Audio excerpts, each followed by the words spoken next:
কি প্রশ্ন করবি? ইহুদিরা বলে এমন প্রশ্ন জানা আছে এগুলো কিছুই মোহাম্মদ জানে। ইহুদিরা এসে হাজির, মোহাম্মদ আমরা কালিমা পড়ে মুসলমান হবো, আল্লাহ রাসূল তো মহা খুশি, তাই আসো, তবে শর্ত আছে। কি শর্ত? 3টা প্রশ্নের উত্তর দিতে পারলে লাইন ধরে আমরা সব কালিমা পড়ে ফেলব। কোন 3টা প্রশ্ন বলো? তারা প্রশ্ন শুরু করলো। প্রশ্ন নাম্বার 1, মা হুয়া রূহ। মুহাম্মদ বলো তো রুহু কারে বলে? রুহু কি? রুহু কাকে বলে? হুয়া রূহ। মুহাম্মদ বলো রুহু কারে বলে? এই যে রুহু, এটা দেহের মধ্যে ঢুকলে মানুষ নড়ে চড়ে, অ্যানিমেশন, জীবন্ত প্রাণবন্ত, আছে না নাই? এটা যখন চলে যায় আর লড়ে, আর নড়ে চড়ে। 2 কান্দে ছিল যে তোমার 2 জনা পাহারা, তোমারে একলা থুইয়া পালাইছে তাহারা, তোমার 8 কুঠুরি 9 দরজা বন্ধ এবার হলো রে মনো মুখে, আল্লাহ রসুল সবে বলো তুয়ারে আইসাছে পালকি, নাই হরি গাও তোলো রে তোলো মুখে, আল্লাহ রসুল সবে বলো ও মুখে, আল্লাহ রসুল সবে বলো। ঠিক কিনা?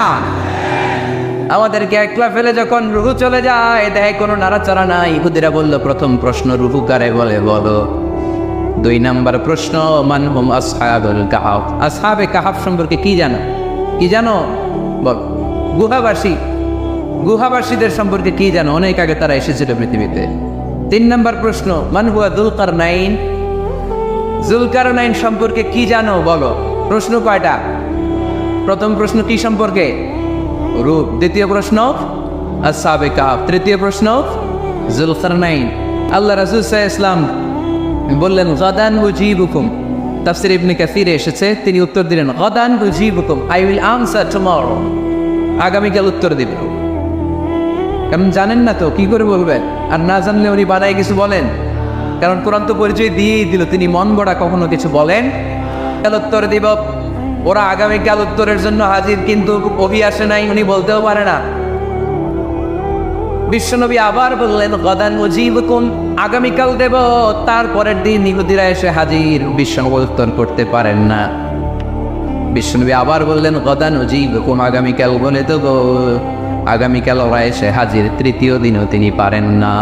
এসে হাসাহাসি শুরু করছে, এই মক্কার লোকেরা দেখো, এই লোকটা এতদিন তোমাদেরকে ভুল বুঝাইছে, এই লোকটা এতদিন বলেছে তিনি নবী, তিনি যদি নবী হতো তিনি তো প্রশ্নের উত্তর করতে পারতো, পারে না কেন?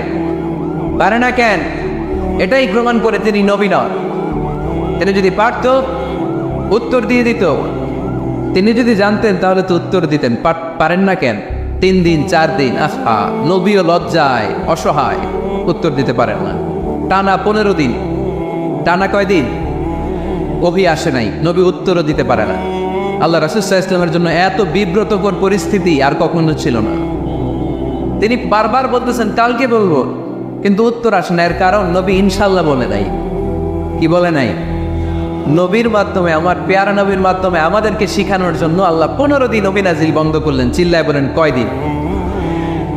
এরপর আল্লাহ কোরআনের আয়াত নাজিল করলেন ওয়ালা তাকুলান্না লিশাইইন ইন্নী ফাইলুন যালিকা গাদা ইল্লা আন ইয়াশা আল্লাহ। নবী গো, ভবিষ্যতের কোনো কাজের ব্যাপারে যদি কাউকে ওয়াদা দেন, ওয়াদা দেওয়ার আগে অবশ্যই ইনশাআল্লাহ বলে দিয়ে। নবীর মাধ্যমে আমরা শিখে গেলাম না? এবার আল্লাহ 3টা প্রশ্নের উত্তর জানাই দিলেন। ইয়াসআলুনাকা আনির রূহ কুলির রূহু মিন আমরি রাব্বি ওয়া মা উতীতুম মিনাল ইলমি ইল্লা কালিলা। দ্বিতীয় উত্তর জানাই দিলেন আম হাসিবতা আন্না আসহাবাল কানফি ওয়ার রাকিব কানু মিন আয়াতিনা আজাবা। 3 নম্বর প্রশ্নের উত্তর আল্লাহ সূরা কাফে জানিয়ে দিলেন ইয়াসআলুনাকা আন যিল কারনাইন কুল সাআতলু আলাইকুম মিনহু যিকরা। আল্লাহু আকবার। এবার নবী দাঁড়িয়ে গেলেন, বললেন কার কার উত্তর লাগবে আসো। রূহু হলো আল্লাহর আদেশ, আল্লাহর আদেশে ঢুকে আর আল্লাহর আদেশে বের হয়। আসহাবে কাফের 7 জন ছেলে ছিল, গুহার মধ্যে আল্লাহর ভয় ঢুকেছে। 309 বছর পরে আল্লাহ তাদেরকে আবার ঘুম থেকে জাগিয়েছে। জুলকারনাইন এমন একজন বাদশাহ, গোটা বিশ্বকে শাসন করেছে, তার শাসন ক্ষমতার কোনো কমতি ছিল না। সুবহানাল্লাহ, সুবহানাল্লাহ। তাহলে আমার নবী মন গড়া কথা বলে, তাই না? মন গড়া বলে? He was guided by wahy, he was guided by revelation. ওনার কাছে অভিনা আসলে, অভিনা নামলে তিনি কখনো কোনো কথা বলেন। তাহলে আমার নবীর 4 নম্বর পরিচয়, তিনি মন গড়া বলে না, জেনে শুনে অভিপ্রাপ্ত হয়ে বলে। সুবহানাল্লাহ পড়েন। এরপর কোরআন আমাদেরকে জানালো নবীর 5 নম্বর পরিচয়, আমার নবী হচ্ছেন দিলদরিয়া, রহমতের নবী, দয়ার নবী, মায়ার নবী, ভালোবাসার নবী। আমার নবীর ভালোবাসার কমতি নাই। তিনি হলেন রাহমাতাল লিল আলামিন। তিনি কি? প্রথমে তিনি ছিলেন রাসূলুল্লাহ, তারপর তিনি শেষ নবী, তারপর তিনি মানুষ ছিলেন, তারপর তিনি আন্দাজে মন গড়া কিছু বলেন না। 5 নম্বরে কোরআন বলল তিনি রাহমাতাল লিল আলামিন। তিনি কি? আরো জোরে বলেন, সবাই বলেন। মুখস্থ হয়েছে? পরিচয় দিতে পারবেন না নবীর? তিনি কি? রাহমাতাল লিল আলামিন। ইন্ডিয়ান নায়িকাদের নাম তো খুব মুখস্থ। ক্যাটরিনা কাইফ, কি কঠিন নাম, আমার দাঁত ভেঙে যায়, পোলাপান কয়ে ফেলায়, ছোট্ট বাচ্চা। ক্যাটরিনা কাইফ, সালমান খান, আমির খান, অমিতাভ বচ্চন, কি কঠিন নাম, এগুলো মুখস্থ। রাহমাতাল লিল আলামিন বেরোয় না মুখ দিয়া। আওয়াজ করে বলেন রাহমাতাল লিল আলামিন। 5 নম্বরে কোরআন বিশ্বনবীর পরিচয় দিতে যে আমাদেরকে বলল, ওয়ামা আরসালনাকা ইল্লা রাহমাতাল লিল আলামিন। আয়াতটা পড়েন, ওয়ামা আরসালনাকা ইল্লা রাহমাতাল লিল আলামিন। নবী হে, আমি আপনাকে বিশ্ববাসীর জন্য রহমত করে প্রেরণ করেছি। আপনি গোটা বিশ্বের জন্য রহমত, রাহমাতাল লিল আলামিন, সমগ্র বিশ্ব জাতির জন্য রহমত। নাকি আল্লাহ বলছেন রাহমাতাল লিল মুসলিমিন, শুধু এই মুসলমানদের জন্য আপনি রহমত বলছেন? নাকি বলছেন রাহমাতাল লিল মুমিনিন, শুধু মুমিনদের জন্য রহমত? আল্লাহ কি বলছেন রাহমাতাল লিল মুসাল্লিন, শুধু এই মুসল্লিদের জন্য রহমত? আল্লাহ বলছেন কি? রাহমাতাল লিল নবী হে, O my prophet, I have sent you as a mercy for the entire universe. গোটা বিশ্বের জন্য আপনি রহমত, গোটা বিশ্বের জন্য, সবার জন্য আপনি দিলদরিয়া। এজন্য কোরআন বলল, লাকাদ জাআকুম রাসূলুম মিন আনফুসিকুম আজিজুন আলাইহি মা আনিতুম হারিসুন আলাইকুম বিল মুমিনিনা রাউফুর রহিম। যিনি আমার নবী, যিনি তোমাদের কাছে রাসূল হয়ে এসেছেন, আজিজুন আলাইহি মা আনিতুম, যেই জিনিসটা তোমাদেরকে কষ্ট দেয়, এই জিনিস মেনে নেয়া নবীর পক্ষে সম্ভব না। যে জিনিসটা আমাদের দুঃখ দেয়, ওইটা আমার নবী মেনে নিতে পারেন। হারিসুন আলাইকুম, তিনি তোমাদের কল্যাণকামী। বিল মুমিনিনা রাউফুর রহিম, মুমিনদের জন্য তিনি দিলদরিয়া। তার দিলের মধ্যে শুধু মায়া, তার জানের মধ্যে শুধু মায়া, প্রেম আর ভালোবাসা। চিল্লায় বলেন ঠিক কিনা? সব নবীকে আল্লাহ একটা দোয়া করার সুযোগ দিয়েছেন। এই দোয়াটারে বলে দাওয়া মুস্তাজাবা। এই দোয়া করার সাথে সাথে দোয়াটা কবুল করে নেয় কে? মজার ব্যাপার হলো, দুনিয়ার বুকে সব নবীরাই ওই দোয়াটা করেই ইন্তেকাল করেছে। কোন নবী ওই দোয়াটা রাইখা দেন নাই।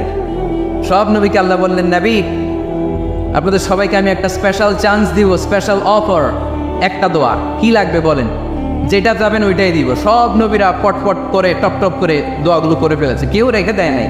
রেখে দিয়েছে শুধু আমার নবী, আপনার নবী, আমাদের নবী, পেয়ারা নবী, বিশ্ব নবী মুহাম্মদুর রাসূলুল্লাহ সাল্লাল্লাহু আলাইহি ওয়াসাল্লাম। তিনি ইরশাদ করেন, লিকুল্লি নবিয়্যিন দাওয়া মুস্তাজাবা দাউ বিহা। সব নবীর বিশেষ দোয়া দুনিয়াতেই করা শেষ। ওয়া ইন্নী আখতাবিউ দাওয়াতি শাফাআতান লিউম্মতি ইয়াওমাল কিয়াম। শুধু আমি আমার স্পেশাল দোয়াটা আমার গুনাহগার উম্মতকে সুপারিশ করার জন্য কিয়ামতের মাঠে রেখে দিয়েছি। আমার জন্য, আপনার জন্য, আমাদের জন্য তিনি রেখে দিয়েছেন। ওটা কাজে লাগান নাই, লাগাবেন। আলহামদুলিল্লাহ কইতে মন চায় না? রাহমাতাল লিল আলামিন, বুক ভরা ভালোবাসা, দয়া আর দয়া, কোমল হৃদয়ের অধিকারী, কর্কশ না, কাউরে গালি দেন না, কটু কথা বলেন না, মেজাজ দেখান না, ছিড়কি দিয়ে কথা বলেন না। এজন্য আল্লাহ বললেন, ফাবিমা রাহমাতিন মিনাল্লাহি লিনতা লাহুম ওয়ালাউ কুনতা ফাদদান গালিযাল কলবি লানফাদ্দু মিন হাওলিক। নবী হে, আল্লাহর রহমতে আপনি কোমল হৃদয়ের অধিকারী হয়েছেন।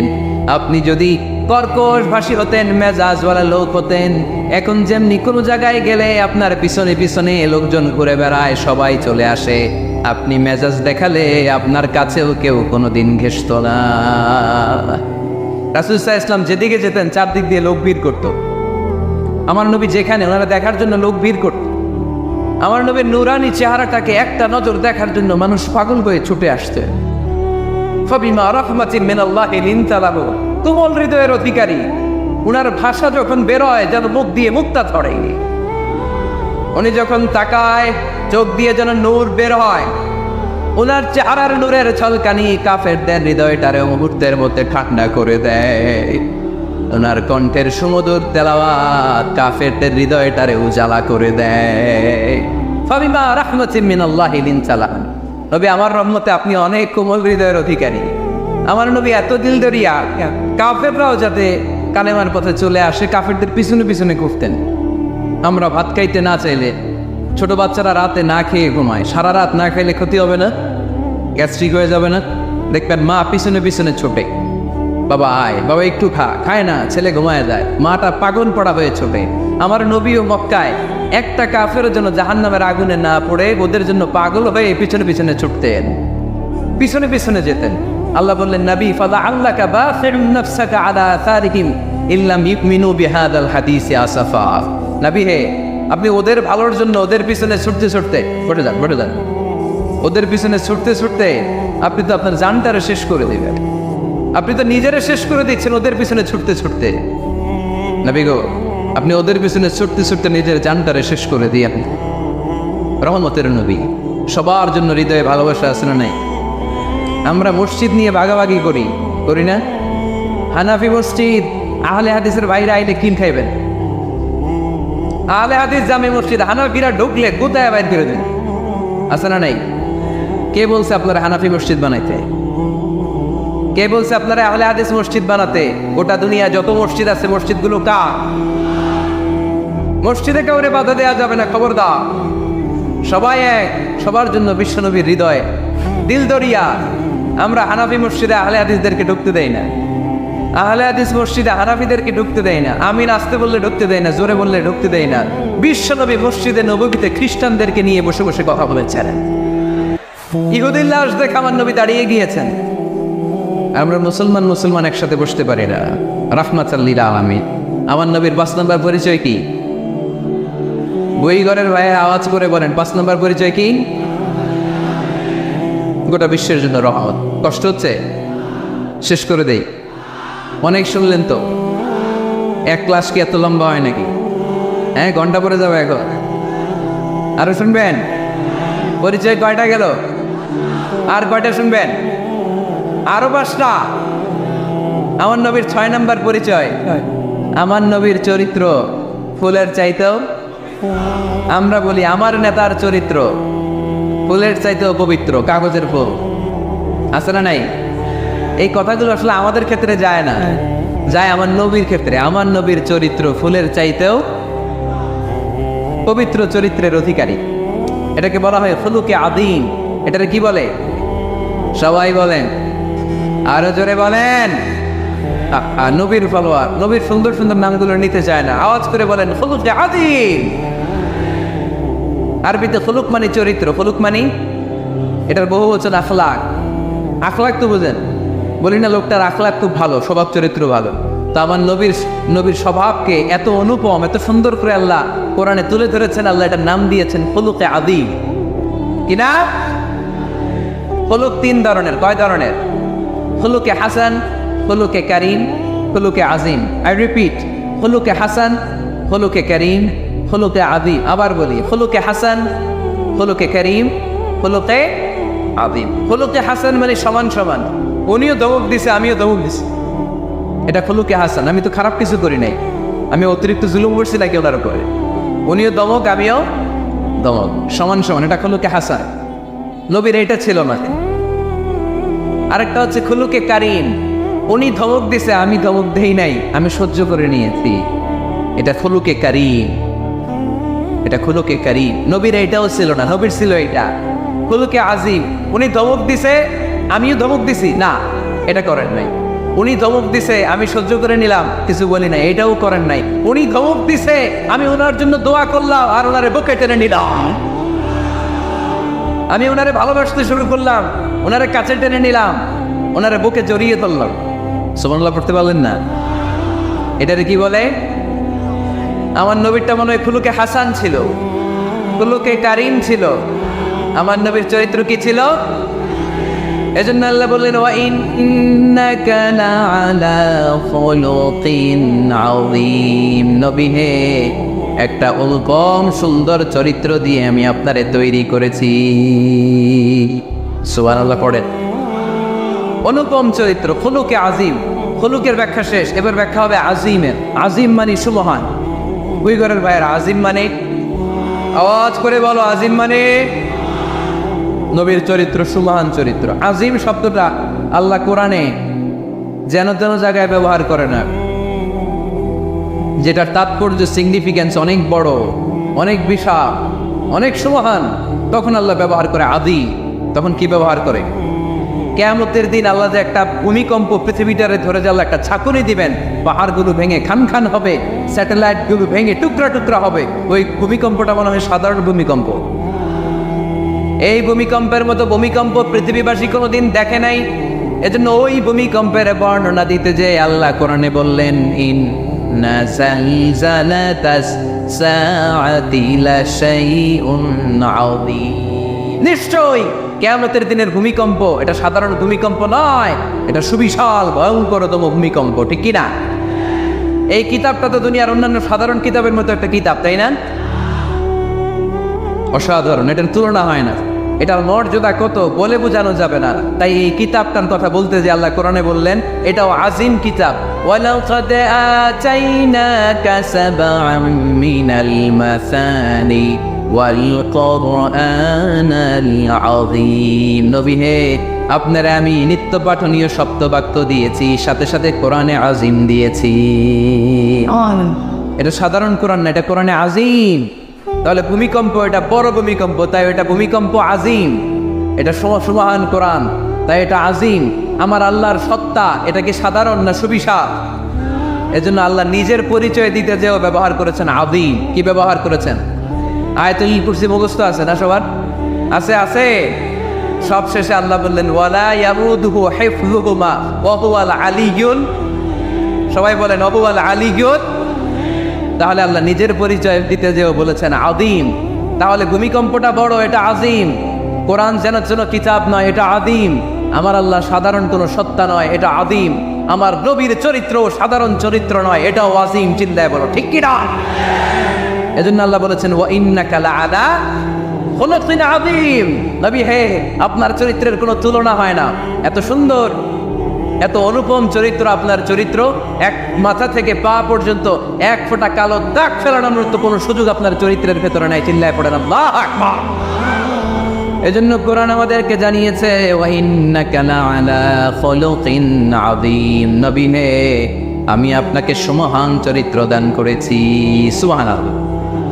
তাহলে 6 নম্বর পরিচয় কোরআন যেটা আমাদেরকে জানালো, আমার নবীর চরিত্র ফুলের চাইতেও সুমহান চরিত্রের অধিকারী, সুমহান চরিত্রের অধিকারী। সুবহানাল্লাহ পড়েন। 7 নম্বরে কোরআন বলে, আমার নবী হলো আলোর মশাল। আমার নবী কি?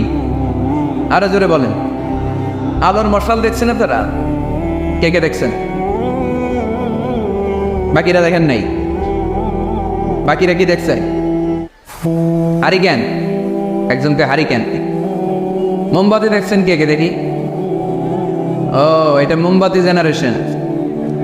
হ্যাঁ, মোমবাতি দেখেছেন আপনারা, ঠিক আছে। আল্লাহ রাসূল সাল্লাল্লাহু আলাইহি ওয়াসাল্লামকে আল্লাহ আলোর মশালের সাথে তুলনা করেছেন। আল্লাহ নবীকে কোরআনে বলা হয়েছে তিনি আলোকবর্তিকা। হিজরাতুন মানে বিড়াল, আর হুরায়রা মানে ছোট্ট বিড়াল। তো উনি বিড়াল পালতেন, বিড়াল নিয়ে দুষ্টামি করতেন। আমাদের অনেকে শখ আছে, ঘরে আমরা বিড়াল পালি। তো উনি একবার ঢোলা জামা, এই জুব্বার আস্তিনের মধ্যে বিড়াল নিয়ে রাসূল সাল্লাল্লাহু আলাইহি ওয়াসাল্লামের কাছে আসছে। আল্লাহ রাসূল দেখলেন যে আবু হুরায়রা বিড়াল নিয়ে দুষ্টামি করতেন। তো আল্লাহ রাসূল সাল্লাল্লাহু আলাইহি ওয়াসাল্লাম রসিকতা করে মজা করে ডাক দিলেন, ইয়া আবা হুরায়রা, এই বিড়ালের বাবা। আসলে নাম কি ছিল? আব্দুর রহমান। টাকা দরকার ছিল ইয়া আব্দুর রহমান। এটা না রেখে রাসূল সাল্লাল্লাহু আলাইহি ওয়াসাল্লাম মজা করে বললেন, ইয়া আবা হুরায়রা, এই বিড়ালের বাবা। রাসূল সাল্লাল্লাহু আলাইহি ওয়াসাল্লাম কিন্তু এরকম মজা প্রায় করতেন, প্রায় সাহাবাদের মধ্যে তিনি মজা করতেন, রসিকতা করতেন। তবে এটা হালাল রসিকতা ছিল, হালাল এন্টারটেইনমেন্ট। রাসূল সাল্লাল্লাহু আলাইহি ওয়াসাল্লাম একটু রসিকতা করে বললেন, ইয়া আবা হুরায়রা, হে বিড়ালের বাবা। তখন থেকে আবু হুরায়রা রাদিয়াল্লাহু তাআলা আনহুকে সবাই আব্দুর রহমান না বলে বিড়ালের বাবা বলে ডাকতে শুরু করলো। সুবহানাল্লাহ। এবং উনি নিজেও এটা নিজের জন্য পছন্দ করলেন, বিড়ালের বাবা। তো ওনার নাম হচ্ছে বেসিকলি আব্দুর রহমান। যেহেতু বিড়াল নিয়ে দুষ্টামি করতেন এবং রাসূল সাল্লাল্লাহু আলাইহি ওয়াসাল্লাম একবার যখন হে বিড়ালের বাবা বলে ডাক দিলেন, তারপর থেকে উনি কি হয়ে গেলেন? আবু হুরায়রা। উনি এই হাদিসটি বর্ণনা করেছেন, উনি নিজে শুনেছেন রাসূল সাল্লাল্লাহু আলাইহি ওয়াসাল্লামের কাছ থেকে এই হাদিসটি। উনি সর্বাধিক হাদিস বর্ণনাকারী সাহাবী, উনার চেয়ে বেশি হাদিস কোনো সাহাবী বর্ণনা করেননি। 5374টি হাদিস বর্ণনা করেছেন।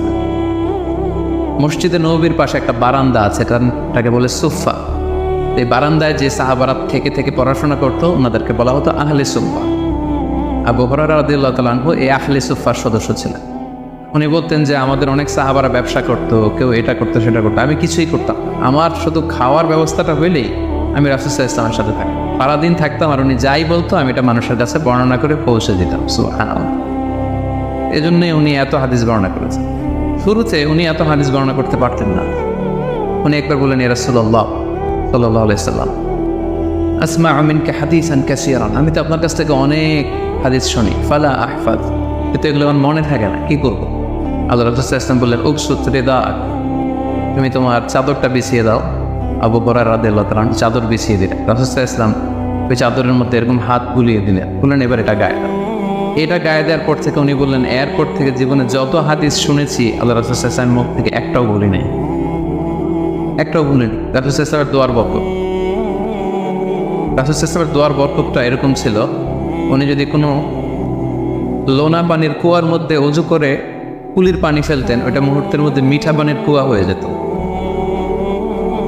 গাছের মধ্যে ফল ধরে না, রাসূল সাল্লাল্লাহু আলাইহি ওয়াসাল্লাম টাচ করলে এর পরের বছর ফল হতে হতে একেবারে সয়লাভ। আনাস রাদিয়াল্লাহু তাআলা আনহুর জন্য একবার দোয়া করে দিয়েছিলেন, আল্লাহ তাকে সন্তান বেশি দাও, তাকে সম্পদ বেশি দাও। তো সন্তানের দোয়া এত কাজে লাগছে, ওনার মিলে 82 জন সন্তান ছিল, 80 জন ছেলে 2 জন মেয়ে। আর উনি বলতেন যে আমার এমন খেজুরের বাগান ছিল, মদিনার সবার খেজুরের বাগান বছরে খেজুর দিত একবার, আমার খেজুরের বাগানে বছরে খেজুর হতো 2 বার। রাসূল সাল্লাল্লাহু আলাইহি ওয়াসাল্লাম দোয়ার বরকত। মদিনার অনেক নবজাতক সন্তানদের মাথায় চুল গজায় না, রাসূল সাল্লাল্লাহু আলাইহি ওয়াসাল্লাম কোনো নবজাতক সন্তানের মাথায় হাত বুলিয়ে দিলে মাথার চুল তাড়াতাড়ি বড় হয়ে যেত, বারাকা। রাসূল সাল্লাল্লাহু আলাইহি ওয়াসাল্লাম হাত বুলিয়ে দিলেন, ওই হাত বুলানো চাদর আবু হুরায়রা রাদিয়াল্লাহু তাআলা আনহু গায়ে পড়লেন, আর ভুলে না কিছু, আর কিছু ভুলে না। অনেক ওরিয়েন্টালিস্টরা আবু হুরায়রা রাদিয়াল্লাহু তাআলা আনহুর এই হাদিস বর্ণনার ব্যাপারে সাসপিশন ছড়ায়, সন্দেহ ছড়ায় যে উনি এত হাদিস শুনলো কবে? একজন মানুষকে এত হাদিস কারো কাছ থেকে শুনে মনে রাখতে পারে নাই। আপনারা আমার যত কথা শুনেন কয়টা মনে রাখতে পারবেন? তারা সন্দেহ ছড়ায় যে আবু হুরায়রা এগুলো নিজ থেকে মনে হয় বলেছে। আসলে না, কখনো না, নেভার। উনি রাসূল সাল্লাল্লাহু আলাইহি ওয়াসাল্লামের কাছ থেকে যেমনটি শুনেছে ঠিক তেমনটি বলেছে। এবং এটা হচ্ছে রাসূল সাল্লাল্লাহু আলাইহি ওয়াসাল্লামের দোয়ার বরকত, ওই যে চাদরে হাত বুলিয়ে দিয়েছে। তাহলে হাদিসের যে বর্ণনাকারী আবু হুরায়রা রাদিয়াল্লাহু তাআলা, ওনার ব্যাপারে একটা ছোটখাটো ধারণা পেয়ে গেলেন না আপনারা? এবার আমরা হাদিসে চলে যাই। আল্লাহ রাসূল সাল্লাল্লাহু আলাইহি ওয়াসাল্লাম বলেছেন, সাবআতুন ইউযিল্লুহুমুল্লাহু ফি যিল্লি ইয়াওমা লা যিল্লা ইল্লা যিল্লু, 7 শ্রেণীর ব্যক্তিকে আল্লাহ তাআলা আরশের নিচে ছায়া দিবেন, যেদিন আরশের ছায়া ছাড়া আর কোনো ছায়া থাকে। ইউযিল্লুহুমুল্লাহু ফি যিল্লিহি, আল্লাহ তাআলা সেদিন তার নিজের ছায়া দেবেন বলতে উদ্দেশ্য হচ্ছে ফি যিল্লি আরশিহি, আল্লাহর আরশের ছায়ায় তিনি 7 শ্রেণীর ব্যক্তিকে সেদিন রাখবেন। আল্লাহর আরশের ব্যাপারে আপনারা শুনেছেন না যে আর রহমান আলাল আরশি ইস্তাওয়া, আল্লাহ তাআলা আরশের উপর পজিশন নিয়েছে। আল্লাহ তাআলার পজিশন কোথায়? আরশের উপর। আরশ হচ্ছে মহাবিশ্বের সব কিছুর উপরে এটার অবস্থা। আমরা খালি চোখে উপরে কি দেখি? আকাশ। আসলে আমরা আকাশ দেখি না, এটা দেখি মহাশূন্য, স্পেস। প্রথম আকাশ যে কত বড় তার কোনো হিসাব নেই। এই যে পৃথিবী থেকে সূর্য 13 লক্ষ গুণ বড়, পুরো পৃথিবীটাই তো আমাদের দেখার সুযোগ হয়নি। এই পৃথিবীর চেয়ে নাকি এবার সূর্য কয়গুণ বড়? কেন ইমাজিন দ্যাট? 13 লক্ষ গুণ বড়। সূর্যের চেয়ে এরকম কোটি কোটি গুণ বড় তারা আছে। এরকম বিলিয়ন বিলিয়ন তারা নিয়ে আমাদের গ্যালাক্সির নাম হচ্ছে মিল্কি ওয়ে। এটার পরে আরেকটা গ্যালাক্সি সবচেয়ে কাছের অ্যান্ড্রোমেডা, ওইটা আরও বড়। ওইখানে বিলিয়ন বিলিয়ন ট্রিলিয়ন গ্যালাক্সি। এরকম প্রত্যেকটা গ্যালাক্সি ঘুরছে, প্রত্যেকটা তারা তাওয়াফ করছে মহাশূন্যে। এরকম হাজার কোটি তারা নিয়ে আমাদের প্রথম আকাশের মহাশূন্য। প্রথম আকাশ কিন্তু অনেক উপরে। এই যে নাসার বিজ্ঞানীরা, অমুক বিজ্ঞানীরা রকেট দিয়ে এখানে যায় ওখানে যায়, এরা প্রথম আকাশের 1 কোটি ভাগের 1 ভাগও এখন অর্জন করতে পারেনি। ওই প্রথম আকাশের পরে হচ্ছে দ্বিতীয় আকাশ। ওই দ্বিতীয় আকাশের তুলনায় প্রথম আকাশটা কত ছোট শুনে। আপনার হাতের আংটি যদি আপনি বিশাল মাঠের মধ্যে ছেড়ে দেন, একটা মরুভূমির মধ্যে ফেলে দেন, পুরো মাঠের তুলনায় হাতের আংটি যত ছোট, আল্লাহর দ্বিতীয় আসমানের তুলনায় আল্লাহর প্রথম আসমানটা ঠিক তত ছোট। দ্বিতীয় আসমান আরো বড়, তৃতীয়টা আরো বড়। যত উপরে ঊর্ধ্বাকাশের যত কাহিনী একটার চেয়ে একটা বড়, এরকম 7টা আকাশ। তার উপরে সিদরাতুল মুনতাহা, বর্ডার এরিয়া। তার উপরে লা জামান লা মাকান, ওইখানে সময়ের হিসাব নাই, স্পেস নাই, সময় নাই।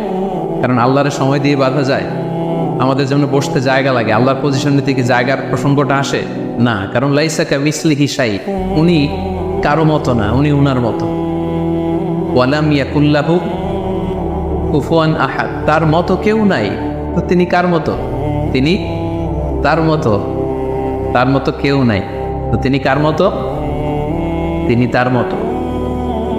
তার উপরে হচ্ছে আল্লাহর কুরসি, তার উপরে আল্লাহর আরশ, সেখানে আল্লাহর পর্দা। এই পর্দার পেছনে আল্লাহ তাআলার সত্তা। আমাদের বাড়ির পর্দাগুলো কি দিয়ে তৈরি বলেন তো? কাপড় দিয়ে। আল্লাহর পর্দাগুলো আলো দিয়ে তৈরি, নূরের পর্দা। পর্দাটাই আলো। এজন্য সাহাবারা জিজ্ঞেস করেছিলেন, ইয়া রাসূলুল্লাহ হাল রাআইতা রাব্বাক, আপনি কি মেরাজের রাতে আপনার রবকে দেখেছিলেন? রাসূল সাল্লাল্লাহু আলাইহি ওয়াসাল্লাম বলেছিলেন, নূরুন আন্না আরাহু, উনি তো নূর, আলোর পর্দা, চোখ ঝলসে যাওয়ার মতো অবস্থা, আমি কীভাবে দেখব? তার মানে সরাসরি দেখেননি। আল্লাহ তাআলার সাথে সিক্রেট মিটিং হয়েছিল, কনভারসেশন হয়েছিল, কথাবার্তা হয়েছিল। তার উপরে হচ্ছে আরশ। ওই আরশের ছায়ার নিচে কিয়ামতের ময়দানে আল্লাহ তাআলা 7 শ্রেণীর ব্যক্তিকে স্থান দিবেন। কয় শ্রেণী? 7 শ্রেণীর ব্যক্তিকে স্থান দিবেন। যে দিনটা হবে 50 আলফা সানা মিম্মা তা'উদ্দুন, 50,000 বছরের সমান একটা দিন, কিয়ামতের দিন। 50,000 বছর। মানুষগুলো সব হয়রান হয়ে যাবে। ইউহশারুন নাসু ইয়াউমাল কিয়ামাতি হুফাতান উরাতান মুশাতান গুরলা। রাসূল সাল্লাল্লাহু আলাইহি ওয়াসাল্লাম বললেন, প্রতিটি মানুষ হুফাত, কারো পায়ে জুতা নেই। আমাদের প্রত্যেকের জুতা আছে না আজকে? সেদিন জুতা থাকবে না। উরাতান, নেকেট, উলঙ্গ। গাড়ি নাই, কিছু নাই, ঘোড়া নাই। গুরলা, জন্মদিনের পোশাকে সবাই পাগলের মতো। আমাদের আসে বলেন, ইয়া রাসূল এটা কেমন কথা? কারো গায়ে যদি ড্রেস না থাকে তো সবাই লজ্জা পাবে না? একে অন্যকে দেখে হাসাহাসি করবে না? আল্লাহ রাসূল সাল্লাল্লাহু আলাইহি ওয়াসাল্লাম বললেন, লিকুল্লি ইমরিইন মিনহুম ইয়াওমা ইদিন শাআনু ইউগনি। আয়েশা, এই দিনটা এত ভয়ঙ্কর হবে যে অন্যের কি অবস্থা এটা চিন্তা করতেই সে ভুলে যাবে। নিজের অবস্থা নিয়ে এত পেরেশানিতে সে থাকবে, ঘর্মাক্ত, ক্লান্ত, শ্রান্ত, পেরেশান। সূর্যটা একেবারে মাথার কাছে চলে আসে। সূর্যের তাপে মাথার মগজগুলো গলে নাকের ছিদ্র, কানের ছিদ্র দিয়ে বেয়ে বেয়ে পড়বে। জিহ্বাটা কুকুরের মতো বেরিয়ে আসবে সামনের দিকে। মানুষ হাঁপাতে থাকবে, দৌড়াতে থাকবে, ক্লান্ত শ্রান্ত, কেউ কাউকে চেনে না। ইয়াউমা ইয়াফিরুল মারউ মিন আখিহি ওয়া উম্মিহি ওয়া আবিহি ওয়া সাহিবাতিহি ওয়া বানি। ভাই ভাইকে চিনবে না, পরিচয় দিবে না। মা ছেলেকে দেখে পরিচয় দিবে না, বন্ধু বন্ধুকে দেখে পরিচয় দিবে। সবাই ইয়া নাফসি ইয়া নাফসি। ওই ভয়ঙ্কর দিনে আল্লাহ তাআলা 7 শ্রেণীর লোককে তার আরশের নিচে ছায়া দিবেন। আমরা কি চাই না যে আমরা ওই 7 শ্রেণীর অন্তর্ভুক্ত হই? আমরা আল্লাহ তাআলার কাছে কামনা করি আমরাও যেন সেই 7 শ্রেণীর অন্তর্ভুক্ত হয়ে সে ভয়ঙ্কর দিনে আল্লাহ তাআলার আরশের নিচে ছায়া পেতে পারি। আরো জোরে আমরা সবাই পড়ি আমিন। ওই 7 শ্রেণীর ব্যক্তিদের মধ্যে প্রথম শ্রেণী হচ্ছে ইমামুন আদিল, ন্যায়পরায়ণ শাসক, the just ruler, the just king. যেই বাদশাহ, যেই শাসক, যেই কিং তার প্রজাদের প্রতি ন্যায়পরায়ণভাবে বিচার করে, ইকুয়ালি ট্রিট করে সবাইকে, কারোর উপর জুলুম করেন, কারণ আল্লাহ তাআলা জুলুম পছন্দ করেন না। আল্লাহ কি কারোর উপর জুলুম করেন? কিয়ামতের দিনের বিচারে তিনি কারোর উপর জুলুম করবেন? আল্লাহ তাআলা বলেন, ইন্নী হাররামতু যুলমা আলা নাফসি, আমি আমার উপর জুলুমকে হারাম করেছি, ফালা তাযালামু, তাই তোমরা তোমাদের উপর জুলুম করো না, খবরদার। আয-যুলমু যুলুমাতুন ইয়াউমাল কিয়ামা, যারা পৃথিবীর বুকে কারো উপর জুলুম করবে, এই জুলুমটা জুলুমাত হয়ে, অন্ধকার হয়ে তার কাঁধে চেপে বসবে কিয়ামতের দিনে। সো আল্লাহ তাআলা প্রথম 7 জনের মধ্যে সর্বপ্রথম যাকে আরশের নিচে ছায়া দেবেন তিনি হচ্ছেন ইমামুন আদিল, just king, the just ruler, ন্যায়পরায়ণ শাসক, যারা আদালতের সাথে কাজ করে। ইন্নাল্লাহা ইয়া'মুরুকুম বিল আদলি ওয়াল ইহসান, আল্লাহ তাআলা এই আদালতের ব্যাপারে, জাস্টিসের ব্যাপারে সবসময় তিনি আদেশ করেন। জাস্টিস ভায়োলেট হয়, ন্যায়পরায়ণতা, ইনসাফ, এটা ভায়োলেট হয়, এটা আল্লাহ তাআলা কখনো চান না। যারা বিচার করার সময় ন্যায় বিচার করে, উভয় পক্ষের কথা শুনে, যারা রায় দেওয়ার সময় ন্যায়সঙ্গতভাবে রায় দেয়, যারা জনগণের ট্রিট করার সময় সঠিকভাবে ট্রিট করে, সেই ধরনের রাজা যারা, সেই ধরনের কিং যারা, রুলার যারা, তারা সেখানে স্থান পাবে। এটা শুধু আল্লাহর কাছেই না, তারা যারা জাস্ট রুলার তাদেরকে দুনিয়ার মানুষরাও পছন্দ করে না অনেক। উদাহরণস্বরূপ বলছি, ফর এন এক্সাম্পল, এই যে রেসেপ তাইয়েব এরদোগান, জাস্ট উদাহরণ, আরও অনেক ভালো ভালো রুলার আছে, আপনারা আরও ভালো বলতে পারবেন। তো এই যে তুরস্কের রেসেপ তাইয়েব এরদোয়ান মুসলিম বিশ্বের বিভিন্ন ইস্যু নিয়ে উনি খুব কনসার্নড, চমৎকার চমৎকার উদ্যোগ নিচ্ছে, এটা আমাদের খুব ভালো লাগে না? আমাদেরকে অনুপ্রাণিত করে, আমাদেরকে উজ্জীবিত করে।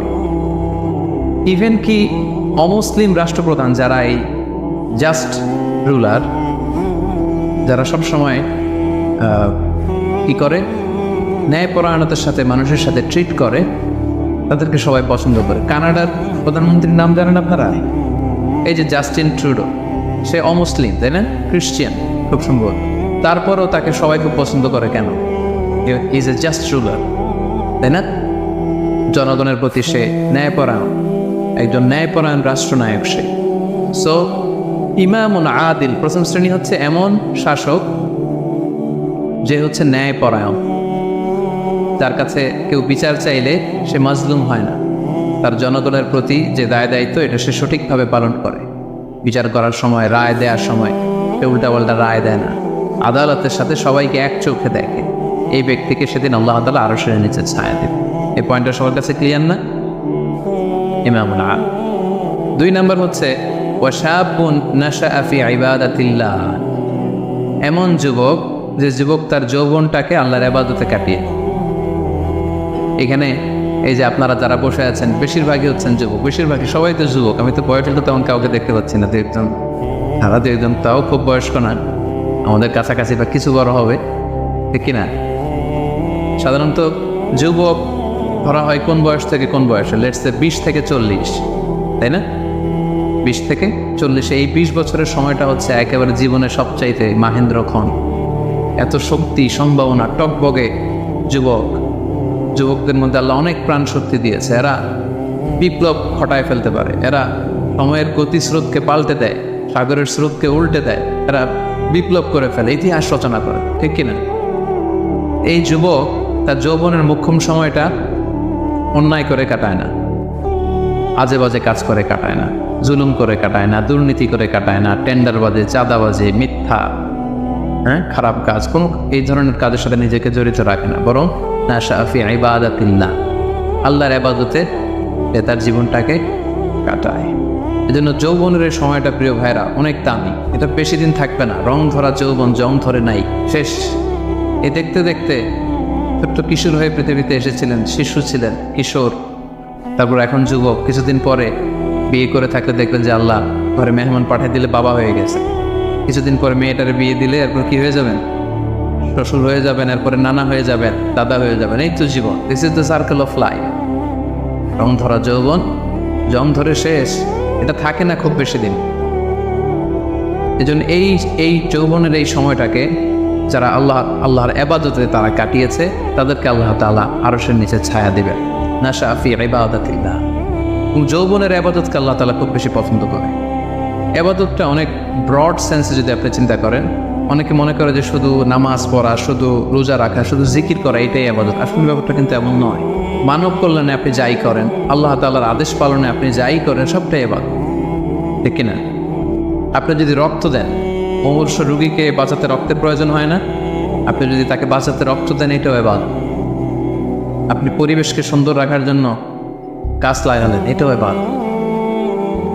আপনি একজন মানুষ বিপদে পড়েছে, এটা doesn't know what to do, আপনি তাকে কনসালটেশন করলেন, কিছু সুন্দর পরামর্শ দিলেন, গাইড করলেন যে এইটা ভুল, এইভাবে করো। এই যে আপনি টাইম ব্যয় করলেন, কনসালটেশন দিলেন, এটা ইবাদত। অনেকে মনে করে যে শুধু তাসবিহ, জিকির, কোরআন তেলাওয়াত এগুলোই মনে হয় ইবাদত। না, যে পথেই আল্লাহর সন্তুষ্টি, যে কাজ করলে আল্লাহ তাআলা সন্তুষ্ট হন, এই সবগুলো কাজই কিন্তু ইবাদত। তাই যৌবনের এই মোক্ষম সময়টাতে আল্লাহ তাআলার ইবাদত করে আমাদেরকে কাটাতে হবে। আমা খালাকতুল জিন্না ওয়াল ইনসা ইল্লা লিয়াবুদুন, আমি মানব জাতির জিন জাতিকে কেবলই সৃষ্টি করেছি আমার ইবাদতের জন্য। এই জন্য এই বয়সে, আপনাদের এই বয়সের অফিসে খুব ব্যস্ততা, এখানে খুব ব্যস্ততা, এরপরেও যে একটু কষ্ট করে নামাজটা পড়েন, হ্যাঁ, এরপরেও যে জামাতে আসেন, এরপরেও আপনি সুন্নাহ মোতাবেক চলতে যাচ্ছেন, দাঁড়িয়ে রাখছেন, এটা অনেক বড় বাদ। এটা আল্লাহ তাআলার কাছে অনেক বেশি প্রিয়। বৃদ্ধ বয়সের ইবাদতের চেয়ে যৌবনের ইবাদত আল্লাহর কাছে অনেক বেশি প্রিয়। এর কারণ হচ্ছে, বৃদ্ধ বয়সে ইবাদত ছাড়া করবেটা কি? ইবাদত ছাড়া তো সময়ই কাটে না, কারণ ঘরে এর কথা শোনার কেউ নেই, কেউ সময় দেয় না, রাতে ঘুম আসে না, 3টার দিকে ঘুম ভেঙে যায়। বাংলাদেশের কথা যদি বলি, দেখবেন যে মুরব্বীরা 3টা-4টার পরে নাকি ওনাদের ঘুমিয়ে আসে। অজু করে ইমাম সাহেবের 1 ঘন্টা আগে আসে মসজিদে ফজর পড়তে। ইমাম সাহেব দেরি করলো কেন, মুয়াজ্জিন দেরি করলো কেন, ওনারা এটা বলে, কারণ যে ঘুম আসে না, কী করবে? তখন তার ইবাদত করা ছাড়া সময়ই কাটে না। ওই ইবাদত আল্লাহর কাছে ততটা প্রিয় নয় যতটা প্রিয় হচ্ছে একজন যুবকের ইবাদত, ঠিক না?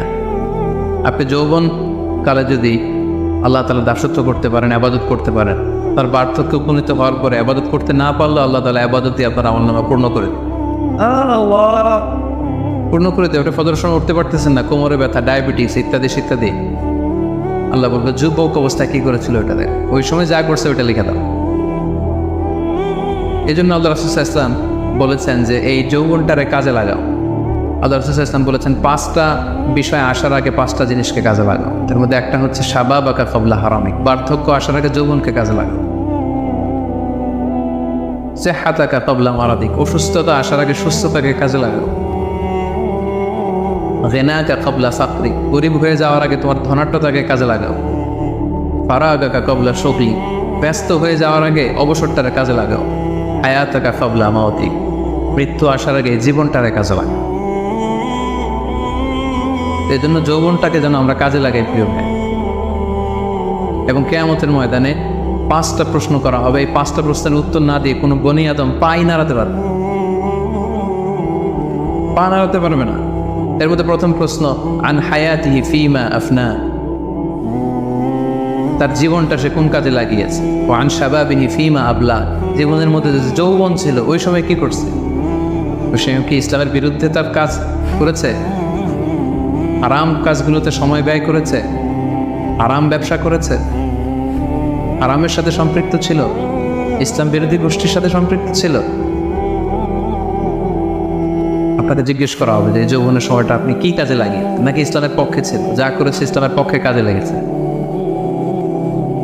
সম্পদ কোত্থেকে উপার্জন করেছে, কোথায় ব্যয় করেছে, যতটুকু জেনেছে ততটুকু মেনেছে কিনা? এই 5টা প্রশ্নের উত্তর দেওয়ার আগে বনি আদম কিয়ামতের ময়দানে পাই নাড়াতে পারে। এই জন্য 3য় শ্রেণী হচ্ছে ওয়াশাবুন নাশাআ ফি ইবাদাতিল্লাহ, এমন যুবক যে তার যৌবনকে আল্লাহর ইবাদতে কাজে লাগিয়েছে। এই জন্য যৌবনটাকে যেন আমরা কাজে লাগাই। মনে থাকবে সবাই কিন্তু আপনারা যুবক, এই সময়টা পাবো না, আমরা মিস করবো কিছুদিন পরে। এই যে কুচকুচে কালো দাড়ি, আপনার কি মনে হয় আজীবনেই কালোই থাকবে? তাহলে আমাদের দাদারগুলো সাদা করলো কে, নানারগুলো সাদা করলো কে? ওই বয়সে যাওয়ার পরে এই কুচকুচে দাড়ি, কালো চুল, এগুলো কি হয়ে যাবে? সাদা হয়ে যাবে। এটাই জীবন। সো সময়টাকে যেন আমরা কাজে লাগাই, আমরা যেন অন টাইমে জামাতের সাথে সালাদগুলো যেন আদায় করি, কোনো হারাম কাজের সাথে যেন আমরা সম্পৃক্ত না হই। খুব হিসেব করে করে আমাদের এই যৌবনের চমৎকার সময়টা যেন আমরা কাজে করি। মনে থাকবে তো ইনশাআল্লাহ। 3 নাম্বার হচ্ছে ওয়ারাজুলুন কলবুহু মুআল্লাকুন বিল মাসাজিদ, এমন ব্যক্তি যার হৃদয়টা সবসময় মসজিদের সাথে ঝুলে থাকে। মসজিদের সাথে সবসময় লেগে থাকে, মসজিদের সাথে সম্পৃক্ত, মসজিদ ছাড়া আর কিছু ভালো লাগে না। এরকম কিছু টাইপ লোক আছে না? মসজিদ থেকে নামাজ পড়ে চলে আসছে বাসায়, কিন্তু মন পড়ে আছে কই? আমাদের অনেকের যায় মসজিদে কিন্তু মন থাকে কই? বাড়িতে। উল্টা হয়ে যায়, উল্টা যেন না হয়। অনেকে দেখবেন যে জোহরের নামাজ পড়ে বাসায় আসছে, বাট মনটা পড়ে আছে মসজিদে। এই 3 নম্বর ব্যক্তি হচ্ছে রাজুলুন কলবুহু মুআল্লাকুন বিল মাসাজিদ। 3 নম্বর ওই ব্যক্তিকে আল্লাহ আরশের নিচে জায়গা দিবে যার হৃদয়টা মসজিদের সাথে লেগে থাকে। আর মসজিদ খুব ভালো লাগে।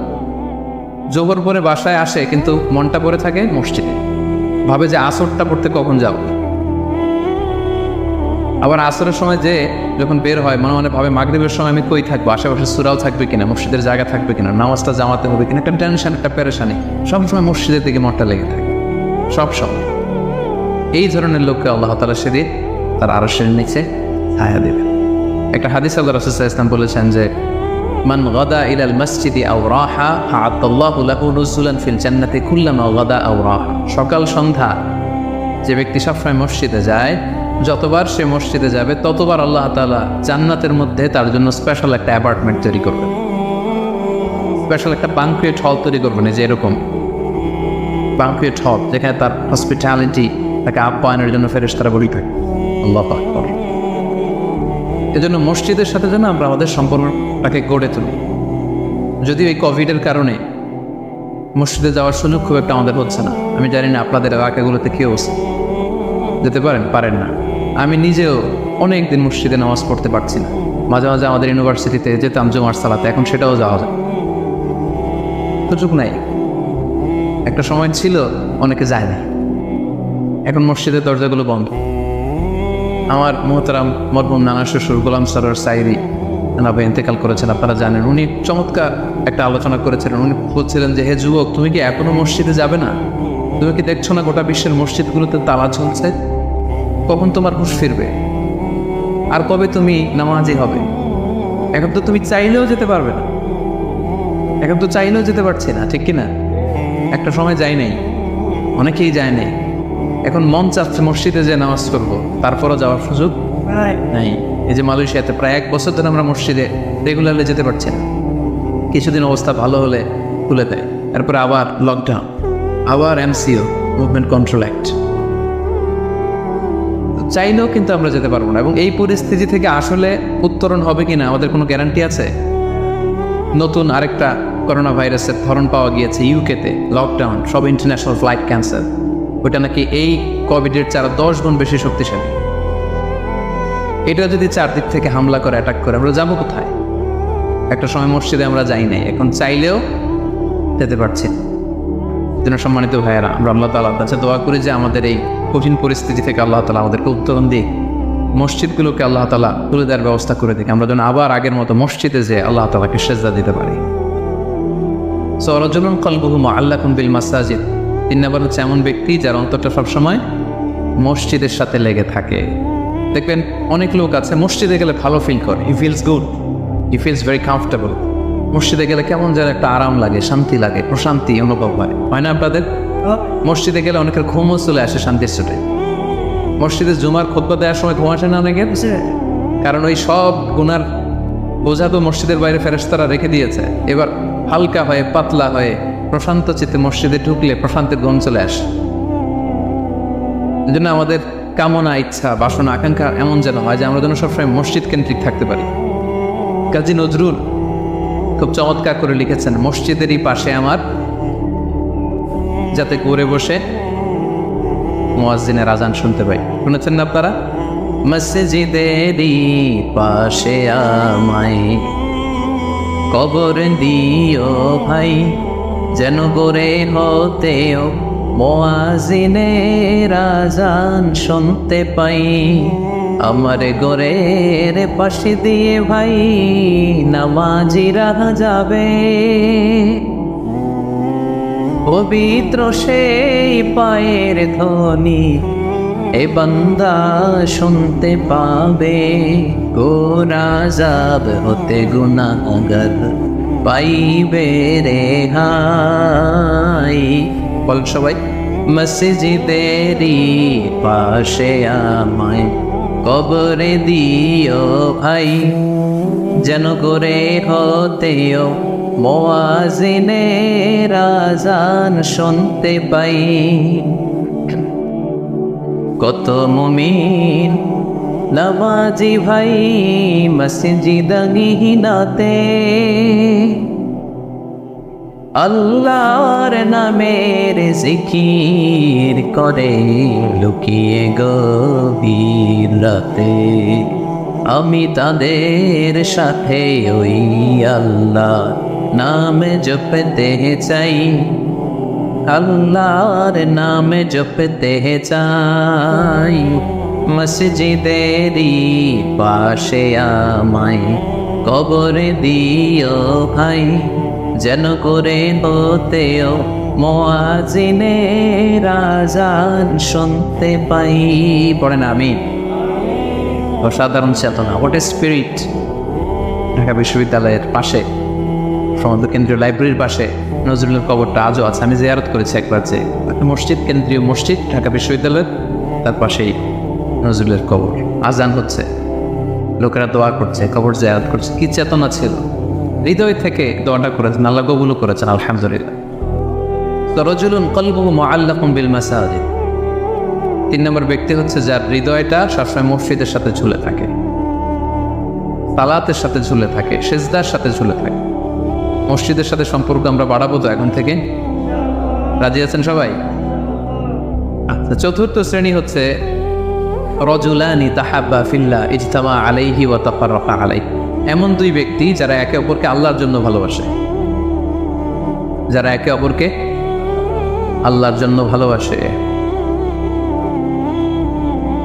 আল্লাহর জন্য ভালোবাসা, তারা যাই করে আল্লাহর জন্য করে। আমরা একে অপরের সাথে দেখা হলে বলি না, ভাই উহিব্বুকা ফিল্লাহ, আপনাকে আমি আল্লাহর জন্য ভালোবাসি, বলি না? এই যে আল্লাহর জন্য ভালোবাসা, একে অপরকে আল্লাহর জন্য যদি কেউ ভালোবাসে, এই 2 জন লোককে আল্লাহ তাআলা সেদিন আরো সেরে নিচে ছায়া দেবে। হাদিসে কুদসিতে আল্লাহ তাআলা সেদিন বলবেন, আইনাল মুতাহাব্বুনা বিজালালি, আমার জন্য একে অপরকে ভালোবাসছি তারা কোথায়? কোথায় তোমরা যারা আমার জন্য একে অপরকে ভালোবেসেছো, কোথায় তোমরা? আসো। আজকে উযিল্লুকুম ফি যিল্লি ইয়াওমা লা যিল্লা ইল্লা যিল্লি, আজকে আমার আরশের নিচে আমি তোদের ছায়া দিয়ে রাখবো। আজকে আমার দেয়া ছায়া ছাড়া আর কোনো ছায়া নাই। তাই আমরা একে অপরকে যারা আল্লাহর জন্য ভালোবাসবো, তাদেরকে আল্লাহ তাআলা সেদিন আরশের নিচে ছায়া দেবে। সুবহানাল্লাহ পড়েন। আল্লাহর জন্য ভালোবাসা কি? যাকে দেখলে আল্লাহর কথা স্মরণ হয়, তার কথা শুনলে আল্লাহর কথা স্মরণ হয়, তার সাথে বসলে আখেরাতের কথা স্মরণ হয়, এমন বন্ধু। আরেকজন আছে, এর সাথে বসলেই শুধু হিন্দি সিনেমার গান, এর সাথে বসলেই শুধু হারাম আলাপ, এর সাথে বসলেই অপ্রয়োজনীয় কথাবার্তা, অন্যের গীবত, চগলখড়ি, ব্যাকবাইটিং, এগুলো। এটা আল্লাহর জন্য তার সাথে সম্পর্ক নয়। তার সাথে সম্পর্কটা আমার আল্লাহর জন্য, আল্লাহ তাআলার কারণে আমি তাকে ভালোবাসি, কারণ সে আল্লাহর বান্দা, সে আল্লাহর প্রিয় বান্দা, সে আল্লাহর আদেশগুলো মেনে চলে। তাহলে একে অপরের ভালোবাসা হবে কার জন্য? ইজতামা আলাইহি, এই ভালোবাসা নিয়েই তারা পৃথিবীতে একত্রিত হয়। ওয়া তাফাররাকা আলাইহি, এবং আল্লাহর উপর ভালোবাসা অবশিষ্ট রেখেই তারা পৃথিবী ত্যাগ করে। এই ধরনের লোককে আল্লাহ তাআলা সেদিন আরশের নিচে ছায়া দেবেন। যেন আমাদের সব কাজগুলো যেন প্রিয় ভাই একমাত্র আল্লাহর খুশির জন্য, দুনিয়ার লোভের জন্য, দুনিয়ার স্বার্থের জন্য কোনো কাজ করা যাবে না। আপনি যদি দুনিয়ার স্বার্থের জন্য কোনো কাজ না করে শুধু আল্লাহর খুশির জন্য করেন, দুনিয়ার স্বার্থ এমনি উদ্ধার হয়ে যাবে, আই গ্যারান্টি। আপনি কয়েকদিন প্র্যাকটিস করে দেখেন যে যেটাই করব আমার আল্লাহ এই কাজে সন্তুষ্ট কিনা, এটা আপনি দেখে করেন, দেখবেন দুনিয়ার সব কিছু আপনার হাতের মুঠোয় চলে আসবে। ওটা দুনিয়াটা আপনার হাতের মুঠোয় আসবে যদি আল্লাহকে আপনি এখানে স্থান দেন। আর দুনিয়াটারে এখানে স্থান দিলে গোটা দুনিয়া আপনাকে অপমান করে ছাড়বে, ঠিক কিনা? এজন্য আমাদের ভালোবাসা যেন হয় শুধু কার জন্য? আল্লাহ রাসূল সাল্লাল্লাহু আলাইহি ওয়াসাল্লামকে আল্লাহ তাআলা আদেশ করেছেন, হে নবী আপনি বলে দেন, কুল